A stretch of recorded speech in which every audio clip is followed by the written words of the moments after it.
Hello, good evening and welcome back. So interesting if true, Happy Brexit Day signs at Norwich Flats say only speak English. So you would say, oh, well, private property, they can do what they want. If you've got to speak a particular language, that's fair enough. For example, in some churches, of course, that only speak Latin, that is how everything is done in Catholicism, fair enough. Or you might say, well, let's be more multicultural and say, well, what about in mosques whereby they would only speak Arabic or Urdu? Or in Sikh temples where they only speak Punjabi?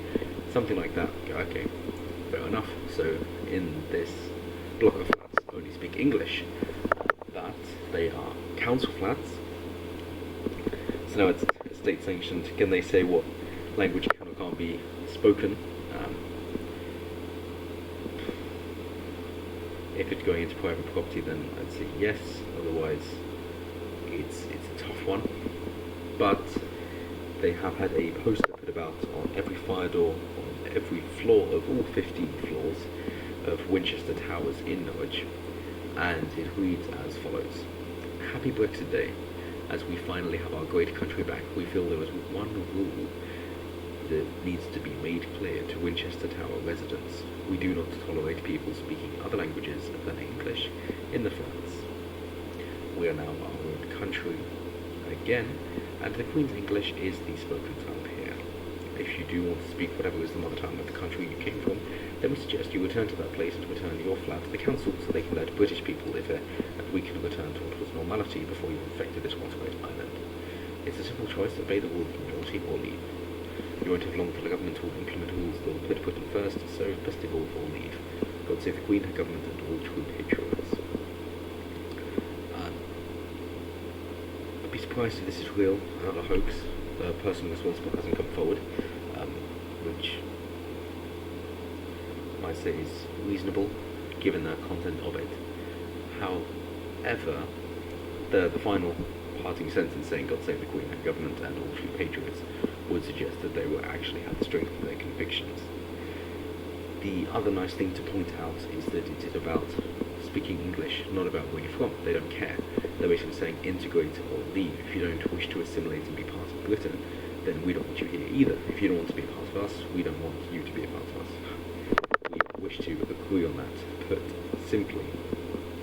And it is only for within the flats, similar to smoking bans. Yes, you can go outside and smoke, but you can't be inside the flat. So, same thing here. You can go outside and speak whatever language you want, but you can't in here. In their mind, would there be exceptions if they wish to learn another language for a holiday abroad? Well, of course, yes. The idea is to put British culture at the forefront, and I don't see a problem with that. Where in Britain can you go if you want to actually experience British culture? Nobody's been able to answer that question for me. All they can respond with is saying, oh, that's racist. Well, why would you want that? That's not good. Okay, brilliant. In which case, I preempt that by saying, so if I wanted to experience Bulgarian culture, where would I go? If I wanted to experience Indian culture, where would I go? Or Chinese, or Japanese, or Pakistani culture, where would I go? Cheetah Mill, Manchester. Every of those, think, oh yeah, well, this is some good place, it's away from the touristy spots, if there are any, and you get to experience real culture. Oh, brilliant. What about in England? Where if I want English culture? So, oh, no, that's not good, can't say that. There isn't anywhere, and that's a good thing. Oh, right, so Britain can't exist in your mind. Brilliant.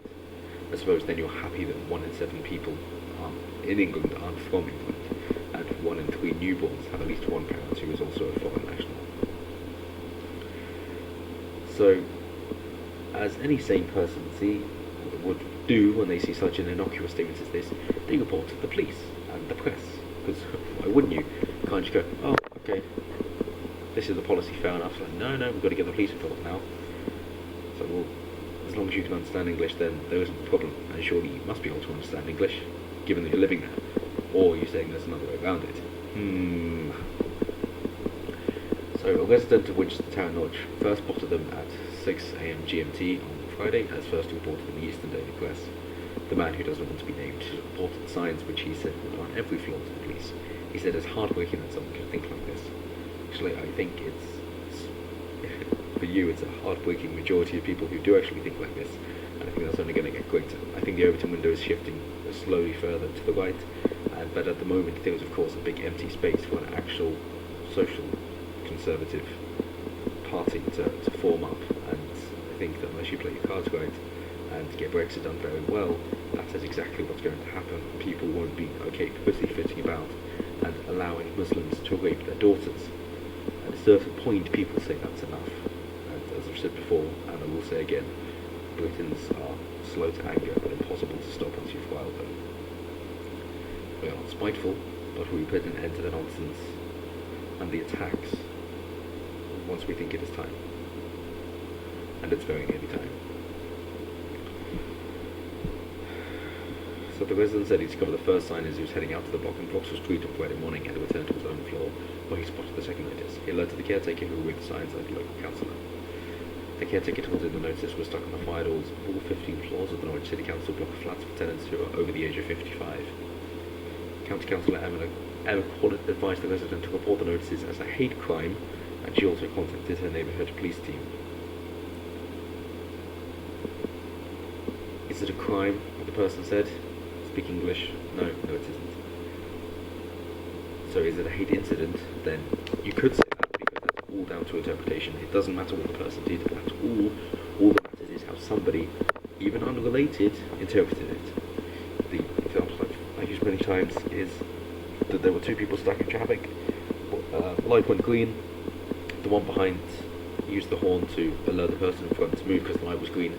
Somebody walking by on the road saw that and thought, oh, they're beeping because the person in front is black, I'm reporting that as a hate incident. And it was reported and is chronicled. Only issue with that is the person in front was not black. They were also white. But it's still a hate incident because someone on the curb thought that that was what was going on. So it doesn't matter what was going on. All that matters is how somebody somewhere interpreted it. And then it's a hate incident. As long as it's a protected characteristic. So if it's saying something bad about straight white men, there's nothing you can do because they don't care. You are expendable. They do not value you at all. That's a Britain. She said it's a really quiet block of flats with a good sense of community spirit, and a lot of people have lived here for a long time. Residents said it's heartbreaking not only for those that stare at it, but also for the person posting it. Norfolk police have been contacted for comment, and they haven't replied. Good, there's nothing to say. So, did it actually happen? Extra doubt for that. It seems rather unlikely. And you'd be expecting this kind of thing just to create fake hate crimes, so that, you know, it gives credence to them. That, oh, isn't it so annoying when there aren't enough hate crimes to prove your point, so you have to fake them? And that seems to be where this is going. But I will give credence nonetheless. It's a fair point to say. If you're using our services, we would like you to abide by our rules while you're using them, just like dress codes or not smoking, for example. And if somebody wants to put the country first of where they are, I don't see a problem in that, because if you didn't want to put that country first, you wouldn't be there. If I go to another country, even on holiday, it's very much a thing of, well, I'm going to make the most of this country and try and give as much as they take. So if I'm enjoying their country and exploring it, then I will return the favour financially. And if I'm going, then whenever I do a squad, it's that kind of thing. Wherever I go, I wish to experience the culture, otherwise what's the point in going? And if I were to move to another country, I'd be the same. It's like, well, I want to move there because it's a better country than where I'm coming from. They do things better, I want to do the same. Brilliant.